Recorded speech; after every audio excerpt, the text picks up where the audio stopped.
اللہ تعالیٰ کی رحمت بے حساب ہے، وہ اپنے بندوں کی پکار کو سنتا ہے، بے شک سنتا ہے، بندوں کے آنسوں کو دیکھتا بھی ہے اور ان کی دعاؤں کو قبول کرنے کے لیے لمحہ بہ لمحہ موقع فراہم کرتا ہے، موقع پیدا کرتا ہے۔ لیکن بعض اوقات انسان بے صبری کا شکار ہو جاتا ہے، وہ سوچتا ہے کہ شاید اس کی دعا رد ہو گئی ہے یا اللہ نے اسے نظر انداز کر دیا۔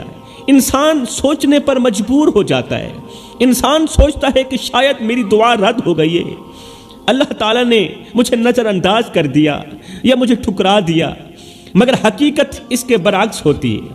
اللہ تعالیٰ بعض نشانیوں کے ذریعے ہمیں یہ پیغام دیتا ہے کہ اے بندے تیری دعا قبول ہونے والی ہے، بعض علامات کے ذریعے، بعض نشانیوں کے ذریعے میرا اللہ ہمیں پیغام دیتا ہے، اے میرے بندے تیری دعا قبول ہونے والی ہے، تھوڑا سا صبر کر لے۔ ہمارے اندر سب سے بڑی بیماری یہ ہے کہ صبر کرنا تو رہی دور کی بات، ہم دعا مانگتے ہی بے چین ہو جاتے ہیں کہ نہ جانے ہماری دعا قبول ہوگی یا نہیں ہوگی۔ اللہ کی رحمت پر اتنا یقین نہیں رکھتے ہم لوگ، اللہ کی رحمت سے زیادہ ہم اپنی بے صبری پر یقین رکھتے ہیں۔ چاہیے تو یہ تھا کہ ہم اللہ پر یقین رکھتے، اللہ پر پختہ یقین رکھتے، چاہیے تو یہ تھا، لیکن ہم اپنی نادانگی کی وجہ سے، ایمان کی کمزوری کی وجہ سے، اللہ کی رحمت سے زیادہ ہم اپنی بے صبری پر یقین رکھتے ہیں، ہم جلد بازی پر یقین رکھتے ہیں، ہم چاہتے ہیں کہ جو مانگیں وہ فوراً مل جائے، اور اگر تھوڑی سی دیر بھی ہو تو مایوسی ہمارے ارد گرد منڈلا جاتی ہے، مایوسی ہمارے دلوں میں جگہ بنا لیتی ہے، اور یہی مایوسی ہمیں اللہ تعالیٰ کی رحمت سے دور کر دیتی ہے، یہی مایوسی دعا کی قبولیت سے ہمیں دور کر دیتی۔ حالانکہ اللہ تعالیٰ خود فرماتا ہے صبر کرو، اللہ کا قرآن فرماتا ہے صبر کرو، بے شک اللہ تعالیٰ صبر کرنے والوں کے ساتھ ہے۔ جب اللہ صبر کرنے والوں کے ساتھ ہے، ارمان کی بات یہ ہے ہم صبر کی طاقت سے سرے سے واقف ہی نہیں ہیں۔ صبر کی جو قوت ہے نا، صبر کی جو طاقت ہے نا، ہم اس طاقت سے واقف ہی نہیں ہیں۔ ہمیں یہ سمجھنا ہوگا کہ دعا ایک بیج کی مانند ہے، ہمیں ہر حال میں سمجھنا ہوگا، اتنا نالج تو رکھنا ہوگا نا، اتنی عقل تو رکھنی ہوگی نا کہ دعا ایک بیج کی مانند ہے، جسے زمین میں بو دیا جائے تو فوراً درخت نہیں بنتا، بوتے ہی درخت نہیں اگاتا، بلکہ پہلے بیج زمین کے اندر پرورش پاتا ہے، جڑیں مضبوط کرتا ہے، پھر آہستہ آہستہ اپنی سطح پر آتا ہے، اور پھر جا کر عرصے بعد، وقت گزرنے کے بعد ایک مضبوط درخت کی شکل اختیار کر لیتا ہے، وہی بیج۔ اور یہی معاملہ دعا کا ہے میرے بھائیوں، دعا قبول ضرور ہوتی ہے لیکن اپنے وقت پر، دعا کی قبولیت کا بھی ایک وقت ہے، دعا قبول ضرور ہوتی ہے مگر اپنے وقت پر، اللہ کے بہترین فیصلے کے مطابق ہی دعا قبولیت کے دروازے تک پہنچتی ہے۔ اگر ہم اپنی بے صبری کو ختم کر دیں، جڑ سے ختم کر دیں اور اللہ کی رضا پر بھروسہ کر لیں تو دعائیں خود بخود قبول ہونے لگیں گی انشاءاللہ۔ پھر دعا کی قبولیت کا وقت دور نہیں چلا جائے گا، بالکل قریب رہے گا، مگر سوال یہ ہے کہ وہ کون سی نشانیاں ہیں جو ہمیں یہ یقین دلاتی ہیں کہ ہماری دعا قبول ہونے کے بالکل قریب ہے۔ سیدنا علی المرتضیٰ شیر خدا کرم اللہ وجہ الکریم فرماتے ہیں یہ نشانیاں وہ روحانی اشارے ہیں، یہ جو نشانیاں میں ابھی تمہیں بتانے لگا ہوں، یہ نشانیاں وہ روحانی اشارے ہیں جو اللہ اپنے محبوب بندوں کو عطا کرتا ہے، عام بندوں کو نہیں عطا کرتا، اللہ اپنے محبوب بندوں کو عطا کرتا ہے تاکہ اللہ کے محبوب بندے امید سے بھر جائیں، مایوسی سے نکل جائیں اور اپنے رب کے بالکل قریب ہو جائیں۔ ایک شخص تھا، ہر روز اللہ کے حضور ہاتھ اٹھاتا، گڑ گڑاتا، آہوزاری کرتا، مگر اس کی دعا قبول نہ ہوتی۔ ایک دکھی دل انسان تھا، روزانہ روتا تھا، گڑ گڑاتا تھا، آہوزاری کرتا تھا، مگر اس کی دعا قبول نہیں ہوتی تھی۔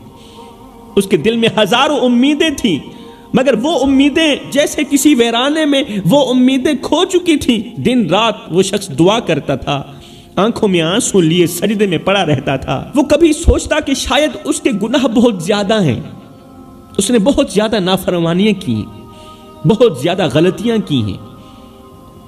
کبھی کبھار تو یہ سوچتا کہ اس کے بہت زیادہ گناہ ہیں، کبھی خیال آتا کہ شاید اللہ نے اسے فراموش کر دیا ہے، شاید اللہ نے اسے ٹھکرا دیا ہے، مگر پھر بھی اس کا دل دعا مانگنے سے نہ ہٹتا تھا، پھر بھی وہ دعائیں مانگتا ہی رہتا تھا، چاہے شیطان ہزاروں وسوسے اس کے دماغ میں ڈالتا تھا، مگر پھر بھی وہ دعا مانگنے سے انکار نہیں کرتا تھا، دعا مانگنے سے نہیں ہٹتا تھا۔ وہ راتوں کو جاگ جاگ کر دل کو تڑپا کر اللہ سے فریاد کرتا تھا، روتا تھا۔ ایک دن وہ شخص مکمل طور پر مایوس ہو گیا تھا، شیطان نے اسے مایوس ہونے پر مجبور کر دیا، کیونکہ مایوسی بھی بہت بڑا گناہ ہے نا۔ ایک دن وہ شخص مکمل طور پر مایوس ہو گیا، اس کا دل ٹوٹ گیا، اس کا دل چھلنی چھلنی ہو گیا۔ جب مایوسی دل کے اندر ڈیرا ڈال دینا تو پھر وہ مایوسی دل کو توڑ کے ہی رکھ دیتی ہے، دل کو چھلنی چھلنی کر دیتی ہے۔ اللہ اکبر۔ وہ شخص جنگل کی طرف نکل گیا، دل میں سوچا کہ اب اللہ سے کچھ بھی نہیں مانگوں گا۔ شیطان نے بار بار اسے ورغلایا تھا، اب اس نے دل میں تہیہ کیا کہ اب کی بار میں اللہ سے کچھ بھی نہیں مانگوں۔ عرصہ گزر گیا ہے، مانگتے مانگتے اللہ مجھے عطا نہیں کر رہا، میری دعا قبول نہیں ہو رہی، اب میں اللہ تعالیٰ سے کچھ بھی نہیں مانگوں گا، بس اب خاموشی اختیار کروں گا۔ اچانک اس دکھی انسان کو ایک بوڑھا فقیر نظر آیا۔ اللہ اکبر۔ بوڑھا فقیر نظر آیا جو ایک خشک درخت کے نیچے بیٹھا تھا۔ فقیر نے اس دکھی انسان کو دیکھا تو دیکھتے ہی مسکرا کر کہا، بیٹا میں نے سنا ہے کہ تو دعا مانگ مانگ کر تھک چکا ہے، تیری دعا قبول نہیں ہو رہی۔ بیٹا میں نے سنا ہے کہ تو دعا مانگ مانگ کر تھک چکا ہے، مگر کیا تو جانتا ہے کہ دعا کبھی ضائع نہیں جاتی؟ تو نہیں جانتا، دعا کبھی بھی ضائع نہیں جاتی، ایک نہ ایک دن ضرور قبول ہوتی ہے، وہ چاہے نیکوکار کی دعا ہو چاہے بدکار کی دعا۔ فقیر کی یہ بات سن کر یہ دکھی شخص حیران ہوا اور مزید روتے ہوئے کہنے لگا، غم میں نڈھال ہو کر کہنے لگا، بابا میں برسوں سے دعا مانگ رہا ہوں مگر کچھ نہیں بدلا، میری زندگی میں کچھ بھی نہیں بدلا، میرے آنسو بہے، میرا دل ٹوٹا مگر میرا نصیب نہیں بدلا، رو رو کہ میں نابینا ہو چکا ہوں، ساری زندگی ہو گئی ہے روتے روتے، میرا دل ٹوٹ گیا ہے مگر میرا نصیب نہیں بدلا، میں جو مانگتا ہوں اللہ وہ عطا نہیں کرتا۔ یہ سن کر فقیر اور زیادہ مسکرایا۔ فقیر مسکرایا اور مثال دینے کے لیے، اسے سمجھانے کے لیے ایک درخت کی طرف اشارہ کرتے ہوئے کہا، اے بیٹے یہ جو سامنے درخت نہیں کھڑا، یہ سالوں پہلے سوکھ گیا تھا، ہر شخص جو بھی اسے دیکھتا تھا ہر کوئی کہتا تھا کہ اب یہ کبھی سرسبز نہیں ہوگا، جو بھی اسے دیکھتا تھا کہتا تھا اب کبھی بھی یہ سرسبز نہیں ہوگا، اب یہ کبھی ہرا نہیں ہوگا، کیونکہ یہ مکمل طور پر سوکھ چکا ہے۔ اللہ کا کرنا ایسا ہوا کہ ایک دن اللہ کے حکم سے رحمت کی بارش ہوئی۔ اللہ اکبر۔ رحمت کی بارش ہوئی اور آج دیکھ وہ سوکھا ہوا درخت کس طرح ہرا بھرا نظر آ رہا ہے۔ اسی درخت کے بارے میں لوگ کہتے تھے اب کبھی بھی یہ ہرا نہیں ہوگا، کبھی بھی یہ سرسبز نہیں ہوگا، آج دیکھ وہ سوکھا ہوا درخت کس طرح ہرا بھرا نظر آ رہا ہے۔ بیٹا اللہ کی رحمت بھی بارش کی طرح ہوتی ہے، اللہ کی جو رحمت ہوتی ہے نا، دعا کی جو قبولیت ہوتی ہے نا، وہ بھی بارش کی طرح ہی ہوتی ہے۔ جب بارش آتی ہے نا، جب رحمت اترتی ہے نا تو مردوں کو بھی زندہ کر دیتی ہے۔ اللہ کی رحمت مردوں کو بھی زندہ کر دیتی ہے۔ آتی ضرور ہے مگر آتی وقت پر ہے، بے صبر نہ ہوا کرو۔ اللہ کی رحمت برستی ضرور ہے مگر وقت پر، اور جب برستی ہے نا تو پھر مردوں کو بھی زندہ کر دیتی ہے۔ مردوں کو زندہ کر سکتی ہے، تمہاری غربت کو تم سے دور کیوں نہیں کر سکتی؟ فقیر کی یہ نصیحت سن کر دکھی شخص کی آنکھیں کھل گئیں، کھلی کی کھلی رہ گئی۔ وہ دکھی شخص واپس لوٹا، پھر سے دعا میں مشغول ہو گیا، مگر اس بار وہ صبر کے ساتھ دعا مانگنے لگا، اطمینان کے ساتھ دعا مانگنے لگا، یقین کے ساتھ دعا مانگنے لگا۔ کچھ دن بعد اللہ کا کرنا ایسا ہوا، اس کی زندگی میں ایسا دروازہ کھلا جس کا اس نے کبھی تصور بھی نہیں کیا تھا۔ اس کی زندگی میں ایسا دروازہ کھلا تھا جس کا اس نے کبھی زندگی میں تصور بھی نہیں کیا تھا، کبھی سوچا بھی نہیں تھا۔ وہ مشکل جس کے حل کے لیے وہ برسوں سے رو رہا تھا، عرصہ دراز سے رو رہا تھا، وہ مشکل ایک ہی پل میں ختم ہو گئی۔ سبحان اللہ۔ کیونکہ اب اس کی دعا قبول ہو چکی تھی، وہ مشکل ایک ہی پل میں ختم ہو گئی۔ اس پر اللہ تعالیٰ کی رحمت ایسے برسنے لگی جیسے کسی بنجر زمین پر رحمت کی بارش برستی ہے۔ سبحان اللہ۔ اب بات کرتے ہیں وہ کون سی 5 علامات ہیں جن کے ظاہر ہونے سے انسان کی ہر چھوٹی بڑی دعا قبول ہونے لگتی ہے۔ تو فرمایا نمبر 1، اللہ کی یاد میں راحت محسوس کرنا، عبادت میں راحت محسوس کرنا، خوشی محسوس کرنا، اطمینان محسوس کرنا۔ فرمایا جب تم دیکھو کہ تمہارا دل بے وجہ سکون میں رہنے لگا ہے، کوئی بھی پریشانی تمہیں ہلا نہیں رہی، کوئی بھی پریشانی تمہیں اور زیادہ پریشان نہیں کر رہی، اور تم ہر حال میں اللہ کو یاد کر کے خوش رہنے لگے ہو، غربت میں بھی برے وقت میں بھی اللہ کو یاد کر کے خوش رہنے لگے ہو، ہر حال میں جب تم اللہ کو یاد کر کے خوش رہنے لگو تو سمجھ لینا کہ دعا تمہاری قبول ہونے والی ہے۔ سمجھ لینا تمہاری دعا قبولیت کے دروازے تک پہنچنے والی ہے، کیونکہ جب کوئی بندہ ہر حال میں اللہ پر راضی رہنے لگے تو اللہ بھی اس پر راضی ہونے لگتا ہے۔ یہ حقیقت ہے، جب ایک بندہ اللہ کی رضا پر راضی رہنے لگے تو اللہ بھی بندے کی رضا پر راضی ہونے لگتا ہے، اور جس پر اللہ کی رضا اترتی ہے، جس پر اللہ کی مرضی اترتی ہے، پھر اس کی ہر ایک دعا رد نہیں ہوتی، قبول ہوتی، اور ضرور قبول ہوتی۔ میرے معاشرے کا سب سے بڑا روگ یہ ہے کہ جب پریشانی آتی ہے تو اس کا حل تلاش کرنے کے لیے، اس پریشانی کا حل تلاش کرنے کے لیے لوگ بجائے سجدے میں گر کر اللہ سے معافی مانگنے کے اپنے علاقے کے نمبردار یا کسی مشہور پیر کے دربار پر جا کر اپنا سر جھکاتے ہیں، جیسے وہی ان کے مسائل کا حل نکالیں گے۔ یہ کیسی نادانگی ہے کہ جس رب نے انسان کو بنایا، انسان کو پیدا کیا، جو ہر دکھ کا مداوع کر سکتا ہے، اسی رب کو چھوڑ کر لوگ ان دروازوں پر دستک دیتے ہیں جہاں سے سوائے دھوکے اور مایوسی کے کچھ بھی نہیں ملتا۔ جس دروازے سے تم اپنا قیمتی سر جھکا رہے ہو، اتنا بڑا گناہ کر رہے ہو، تم نہیں جانتے کہ یہ وہ دروازے ہیں جہاں سے سوائے دھوکے کے تمہیں کچھ نہیں ملے گا، سوائے مایوسی کے تمہیں کچھ نہیں ملے گا۔ یہ حقیقت ہے، یہ قیمتی سر کی توہین ہے کسی اور کے آگے جھکانا، کیونکہ یہ وہ ماتھا ہے جو صرف اور صرف اللہ کے آگے جھکنے کے لیے بنایا گیا ہے۔ اس ماتھے کو اللہ نے اگر بنایا ہے تو اپنے آگے جھکنے کے لیے، مگر میرے معاشرے میں نہ جانے کتنے نادان لوگ ایسے ہیں جو اپنے ہی خالق کی عزت کو پامال کر کے، رب کی عزت کو پامال کر کے غیر کے سامنے اپنی عزت نیلام کروا رہے ہیں، اور پھر شکوے بھی کرتے ہیں کہ ہماری دعائیں قبول نہیں ہوتی۔ حالانکہ حقیقت یہ ہے کہ جب دل سجدے میں لگنے لگے تو نصیب خود بخود سنورنے لگتا ہے۔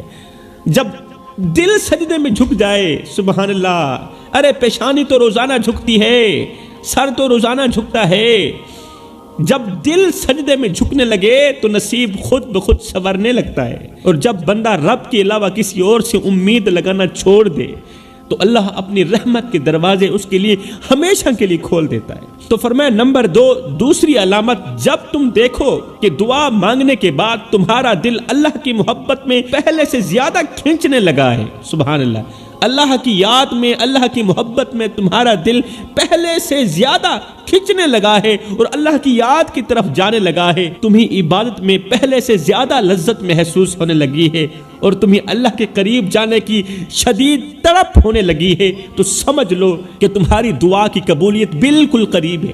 سمجھ لو تمہاری دعا قبول ہونے والی ہے، کیونکہ جب اللہ کسی بندے کو نوازنے کا فیصلہ کرتا ہے نا، جب اللہ کسی بندے کو عطا کرنے کا فیصلہ کرتا ہے نا، تو پہلے اس کے دل کو اپنی محبت سے بھر دیتا ہے، تاکہ وہ بندہ دنیا کی ہر چیز سے زیادہ اللہ کو چاہنے لگے۔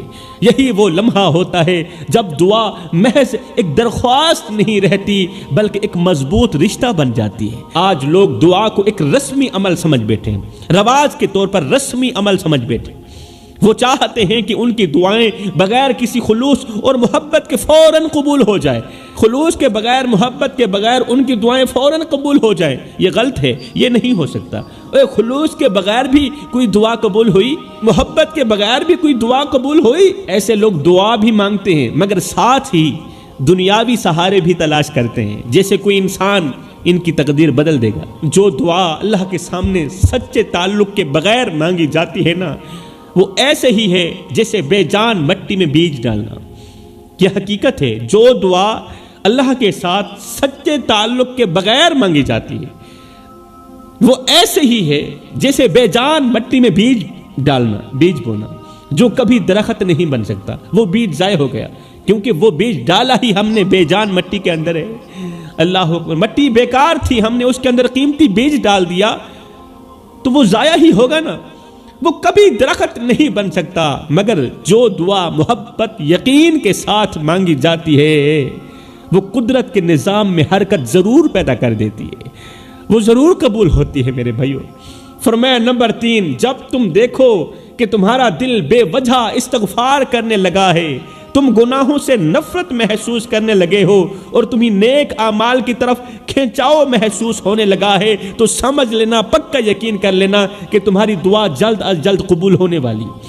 کیونکہ جب اللہ کسی بندے پر اپنی رحمت نازل کرنے کا ارادہ کرتا ہے تو پہلے اس کے دل میں گناہوں سے نفرت اور نیکیوں سے محبت ڈال دیتا ہے۔ سبحان اللہ، اس کے دل میں گناہوں سے نفرت ڈال دیتا ہے اللہ تعالیٰ، اور اس کے دل میں نیکیوں سے محبت ڈال دیتا ہے۔ پھر وہ چھوٹی سی چھوٹی نیکی کو بڑی نیکی سمجھ کر ہی ڈالتا ہے۔ سبحان اللہ، اس کا دل خود بخود توبہ کی طرف مائل ہونے لگتا ہے میرے بھائیوں، وہ غلطیوں پر پشیمان ہونے لگتا ہے، شرمندہ ہونے لگتا ہے اور نیکیوں میں سکون پانے لگتا ہے۔ جب ایسی علامت ظاہر ہونے لگے تو یہ اس بات کی نشانی ہے کہ اللہ نے اس کے حال پر نظر کرم ڈال دی ہے، اللہ نے تمہارے حال پر نظر کرم ڈال دی ہے اور اب تمہاری دعا جلد قبول ہونے والی ہے۔ آج لوگ نیک اعمال کے بجائے شارٹ کٹ راستہ تلاش کرتے، وہ چاہتے ہیں کہ دعا فوراً قبول ہو مگر اپنی بدعمالیوں کو ہرگز نہیں چھوڑتے۔ دعا قبول کروانا چاہتے ہیں مگر اپنی بدعمالیوں کو بالکل بھی نہیں چھوڑتے۔ وہ یہ بھی نہیں سوچتے کہ جو ہاتھ دعا کے لیے اٹھ رہے ہیں وہ ہاتھ کہیں ظلم آلودہ تو نہیں ہے، ظلم سے گندے تو نہیں یہ ہاتھ جو ہاتھ دعا کے لیے اٹھ پا رہے ہیں، کہیں ناپاکی میں آلودہ تو نہیں، کہیں یہ گندے ہاتھ تو نہیں۔ مثال کے طور پر اگر کوئی شخص کاروبار میں نقصان اٹھاتا ہے تو بجائے استغفار اور توبہ کے وہ ناجائز طریقے ڈھونڈنے لگتا ہے، ناجائز راستے تلاش کرنے لگتا ہے، رشوت دیتا ہے لیتا ہے، دھوکہ دیتا ہے لیتا ہے، یا کسی بابا کے پاس جا کر تعویذ لیتا ہے، اس کے سامنے اپنا سر جھکاتا ہے۔ حالانکہ حقیقت یہ ہے کہ جب کشتی پانی میں سوراخ کر دے تو پانی نکالنے سے زیادہ ضروری ہے کہ سوراخ کو بند کیا جائے۔ جب پانی کشتی میں سوراخ کر دے تو پانی نکالنے سے زیادہ ضروری ہے کہ سوراخ کو بند کیا جائے۔ اگر ہم چاہتے ہیں کہ ہماری دعائیں قبول ہوں تو ہمیں اپنی روح کی صفائی کرنی ہوگی، استغفار کو اپنا معمول بنانا ہوگا اور اپنے اعمال کو درست کرنا ہوگا۔ جب دل استغفار میں لگنے لگے اور انسان کو اپنی برائیاں خود ہی نظر آنے لگیں تو سمجھ جاؤ کہ تمہاری دعا قبول ہونے والی ہے۔ فرمایا نمبر 4، جب تم دیکھو کہ تمہاری زندگی میں بے سبب آسانیاں آنے لگی ہیں اور وہ دروازے کھلنے لگے ہیں جن کے کھلنے کی کوئی امید ہی نہ تھی، جب تم دیکھو کہ تمہیں مشکلات کے اندر میں بھی سکون ملنے لگا ہے اور تمہیں ایسے حالات میں بھی راستہ دکھائی دینے لگا ہے جہاں ہر طرف اندھیرا ہی اندھیرا ہے، جب ایسے محسوس ہونے لگے تو سمجھ لینا کہ اللہ تم پر اپنی رحمت کے دروازے کھولنے والا ہے اور ہمیشہ کھولنے والا ہے۔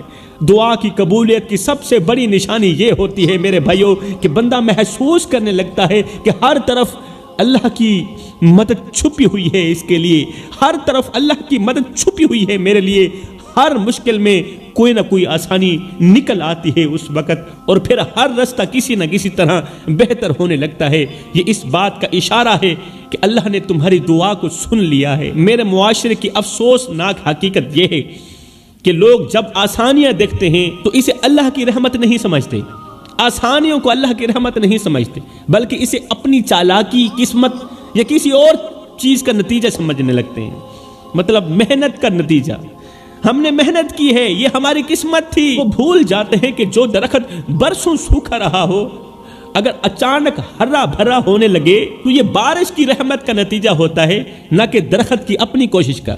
بارش آئی تھی، درخت کو ہرا بھرا کر دیا۔ تو فرمایا نمبر 5، جب تم دیکھو کہ تمہاری دعاؤں میں پہلے سے زیادہ عاجزی آ گئی، تمہاری دعاؤں میں پہلے سے زیادہ انکساری آ گئی ہے اور تمہارا دل دعا مانگتے وقت پگھلنے لگا ہے، آنکھیں جلد نم ہونے لگی، تمہیں دعا کے دوران ایسا لگتا ہے جیسے تم اللہ کے قریب جا چکے ہو۔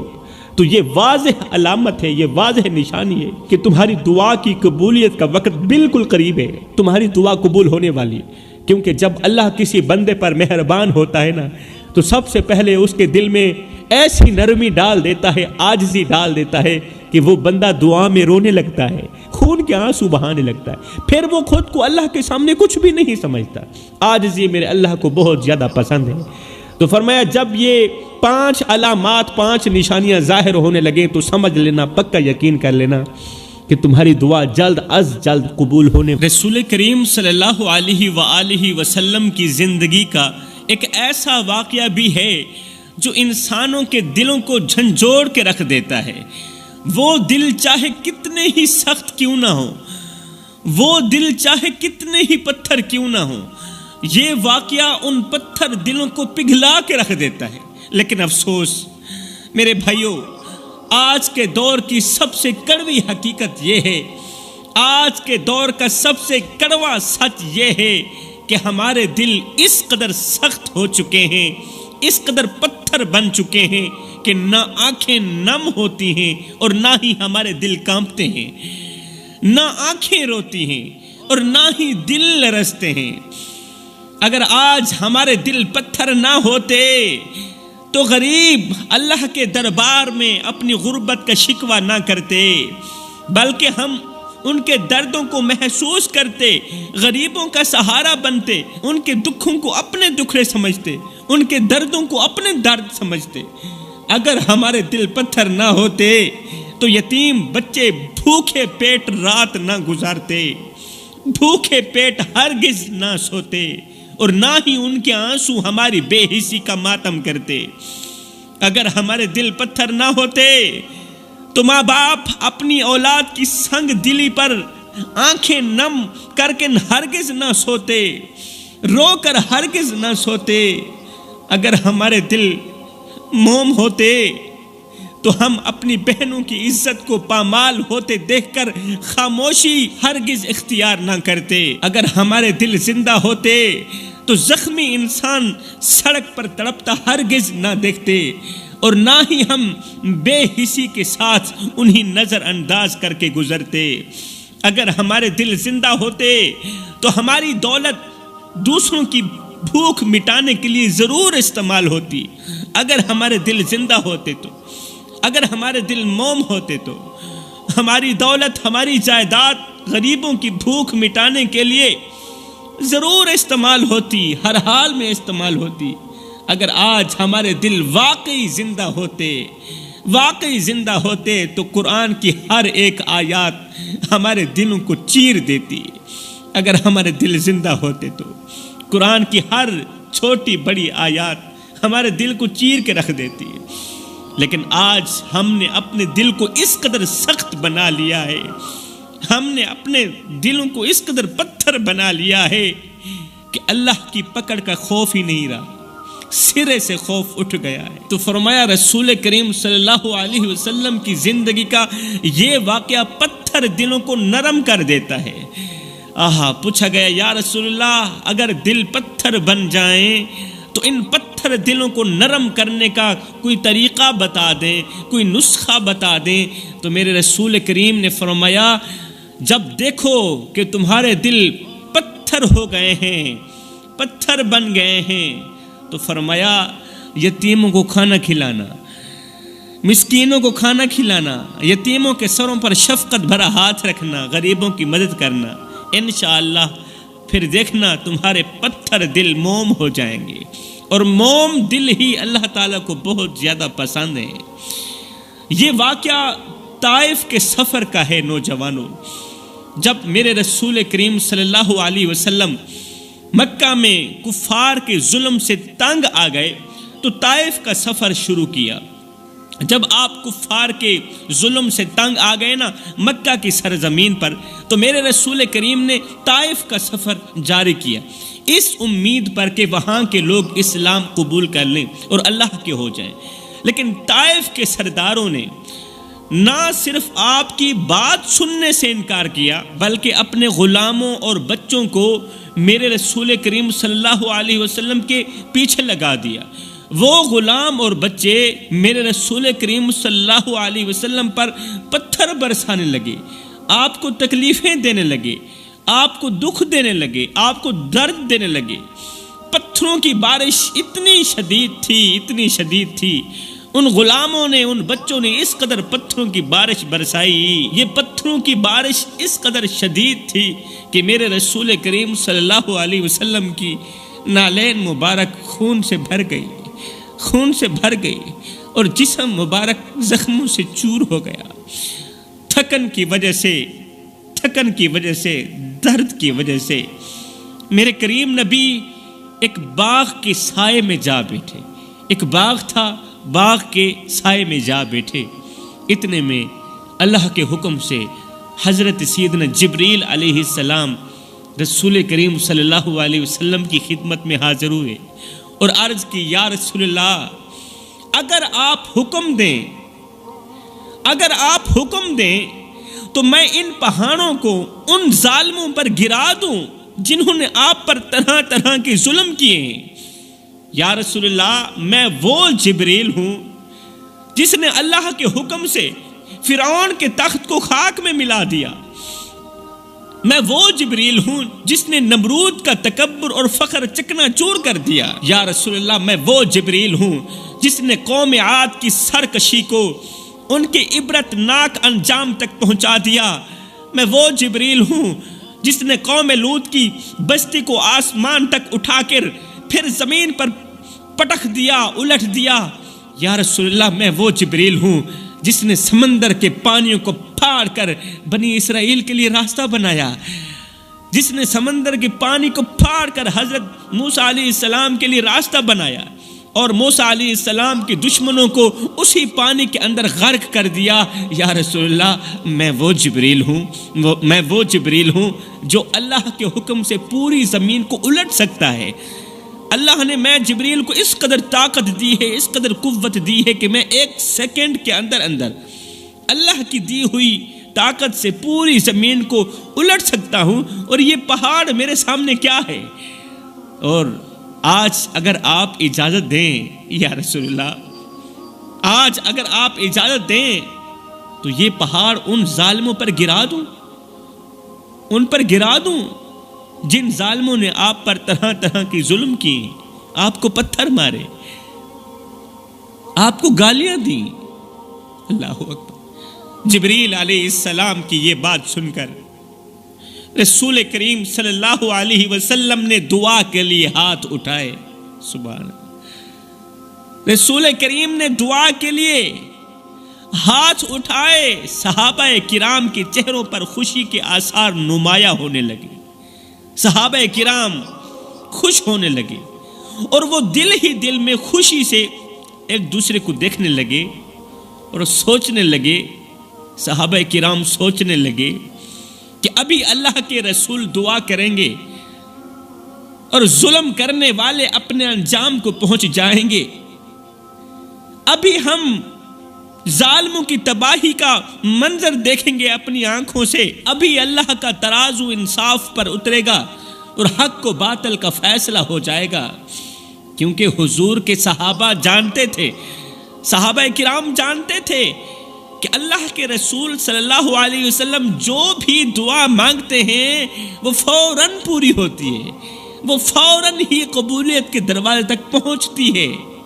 صحابہ ان واقعات کو یاد کر رہے تھے، نبی کے صحابہ ان لمحات کو، ان واقعات کو، ان مناظر کو یاد کر رہے تھے کہ رسول کریم صلی اللہ علیہ وسلم نے فلاں جگہ دعا کی تھی تو فوراً بارش برسنے لگی، قحط پڑ گیا تھا، جانور بھوک سے مر رہے تھے، رسول کریم نے فلاں جگہ کھڑے ہو کر دعا مانگی، فوراً بارش برسنے لگی، فلاں موقع پر دشمن کے حق میں بد دعا کی تو اللہ کا عذاب فوراً نازل ہوا اور دشمن صفائے ہستی سے مٹ گیا، فلاں جنگ میں رسول کریم نے مدد کی درخواست کی، دعا مانگی تو آسمان سے فرشتے اترے مدد کے لیے۔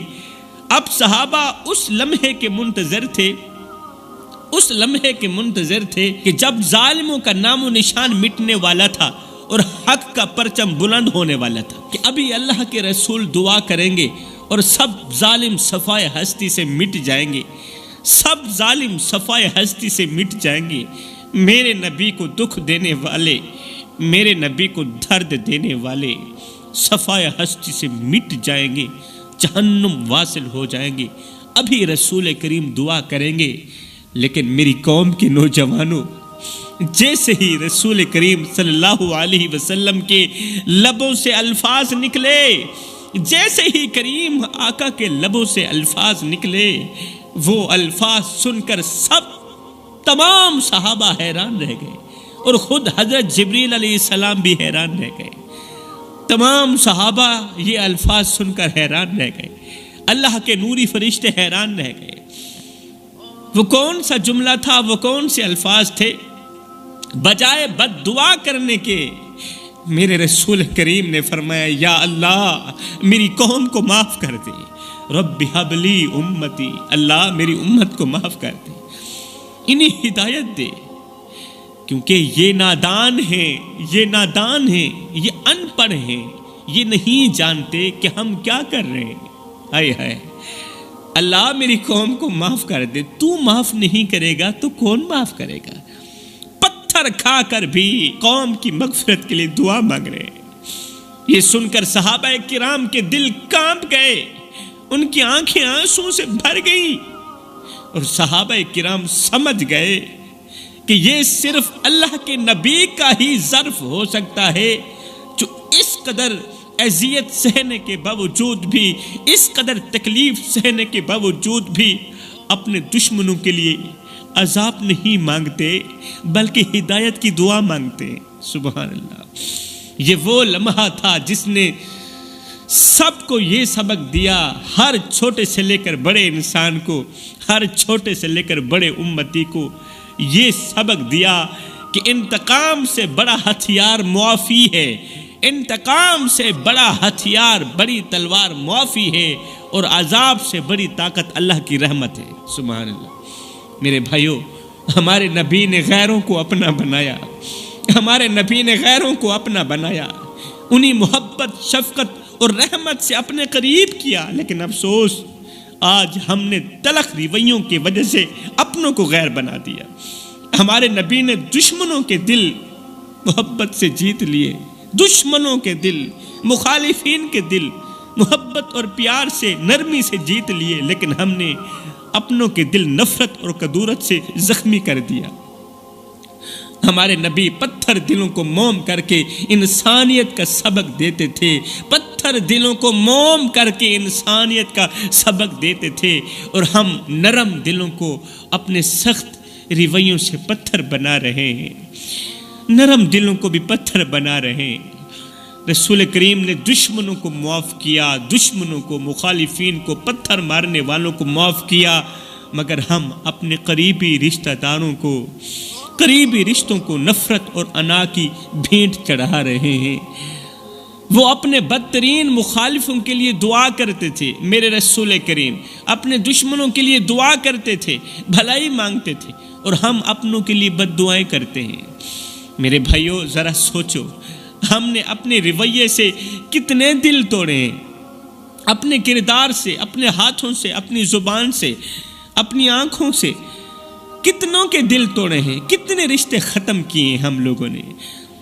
یہ وقت ہے کہ ہم اپنے نبی کے نقش قدم پر چلیں، نبی کی سیرت پر چلیں، غیروں کو اپنائیں، اور اپنوں کے ساتھ محبت کا ایسا رشتہ قائم کریں، ایسا رشتہ قائم کریں جو دنیا کے لیے مثال بن جائے، ورنہ یہ سخت دل اور سخت رویے ہماری تباہی کا سبب بن جائیں گے۔ میرے بھائیوں، ارمان کی بات تو یہ ہے کہ آج ہمارے دل ہر ایک کے لیے سخت ہو چکے ہیں، لیکن سب سے بڑا افسوس یہ ہے کہ اب تو یہ دل والدین کے لیے بھی سخت ہو چکے ہیں، اب تو یہ دل ماں باپ کے لیے بھی سخت ہو چکے ہیں، بوڑھی ماں کے لیے بھی سخت، بوڑھے باپ کے لیے بھی سخت بن چکے ہیں۔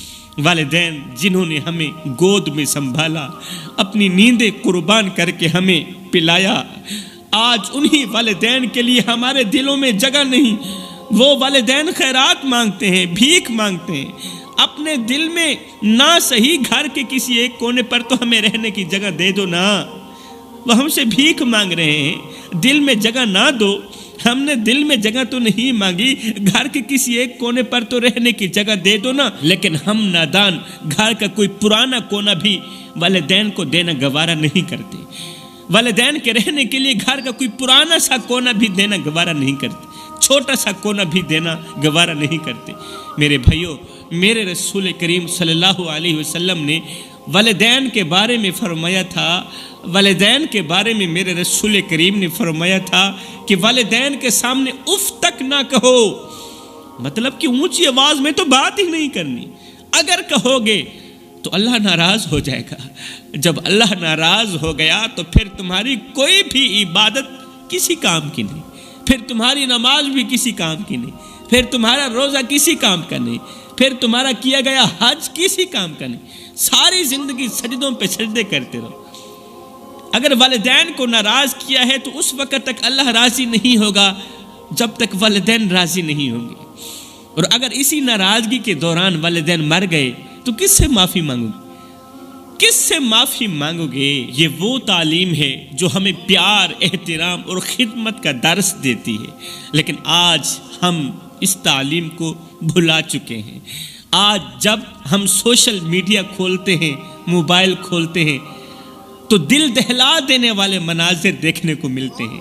کوئی بوڑھا گلیوں میں بھٹک رہا ہے، وہ بھی تو کسی کا باپ ہوگا نا، کوئی بوڑھا گلیوں میں بھٹک رہا ہے، کوئی باپ سڑک کے کنارے بھیک مانگ رہا ہے، کوئی باپ خیرات مانگتے مانگتے جب وہ تھک جاتا ہے، جب اسے خیرات نہیں ملتی تو وہ محنت مزدوری کے لیے بوری اٹھانے کی کوشش کرتا ہے، محنت مزدوری کے لیے ایک روٹی کے لیے وزنی بوری اٹھانے کی کوشش کرتا ہے، لیکن بڑھاپے کی کمزوری کی وجہ سے وہ بیچارہ بوری بھی نہیں اٹھا سکتا، وہ محنت مزدوری نہیں کر سکتا۔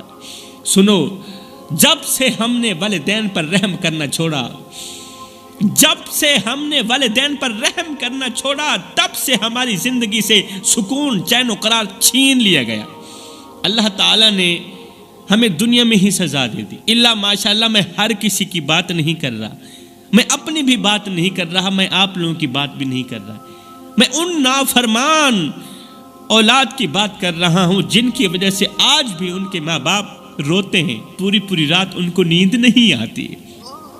جب سے ہم نے والدین پر رحم کرنا چھوڑا، تب سے ہماری زندگی سے سکون، چین و قرار چھین لیا گیا۔ جب سے ہم نے رسول کریم صلی اللہ علیہ وسلم کے اس فرمان کو پس پشت ڈالا کہ اپنے والدین کو اف تک نہ کہنا، تب سے ہماری زندگی میں برکت ختم ہو گئی۔ جب سے ہم نے والدین کے سامنے چیخنا اور چلانا شروع کیا، ہائے ہائے، تب سے ہم اپنی ہی پریشانیوں کی دلدل میں پھنستے چلے گئے، اور اس دلدل میں ایسے پھنسے کہ باہر نکلنے کا کوئی راستہ ہی نہ ملا۔ آج ہمارے پاس مال تو ہے، دولت تو ہے، عیش و آرام کی تمام سہولتیں موجود ہیں، مگر سکون دل سے روٹھ چکا ہے، چین و قرار روٹھ چکا ہے۔ آج ہمارے گھر تو بڑے ہیں مگر دل کی دنیا بہت چھوٹی ہے، اور وہی چھوٹی دنیا بھی اجڑی ہوئی ہے۔ آج ہماری زندگی میں خوشحالی تو دکھائی دیتی ہے، تھوڑی سی خوشی تو دکھائی دیتی ہے ہماری زندگی میں، مگر اندر کی خوشی بالکل بھی دکھائی نہیں دیتی۔ اندر دکھوں کے انبار ہیں، دردوں کے انبار ہیں، ہر ایک انسان پریشان ہی پریشان حال دکھائی دیتا ہے۔ اس وقت کو یاد کرو میرے بھائیوں، جب ہم گھر کے اندر قدم رکھتے تھے اور سب سے پہلا جملہ جو ہماری زبان سے نکلتا تھا، جو ہمارے منہ سے نکلتا تھا، وہ یہ تھا کہ امی کہاں ہیں، ابو کہاں ہیں۔ یہ جملہ کتنا سادہ تھا، لیکن اس کے اندر دنیا بھر کا سکون چھپا ہوا ہوتا تھا۔ یہ جملہ سنتے ہی ایسا لگتا تھا کہ دل کا بوجھ ہلکا ہو چکا ہے، ہر پریشانی دور ہو گئی ہے۔ جب امی سامنے آتی تھی، ابو سامنے آتے تھے تو ان کی مسکراہٹ ہماری تھکن کو مٹا کے رکھ دیتی تھی۔ اللہ اکبر۔ جب ابو سامنے آتے تھے تو ان کی محبت بھری نظروں سے ہمارے دل کو قرار آ جاتا تھا، ان کے ساتھ چند لمحے بیٹھ کر ایسے محسوس ہوتا تھا کہ دنیا کے سارے دکھ ختم ہو گئے، دنیا کی ساری پریشانیاں ختم ہو گئیں۔ گویا ان کا وجود ہمارے لیے سکون، خوشی اور محبت کا خزانہ تھا۔ کن کا وجود؟ ماں باپ کا وجود۔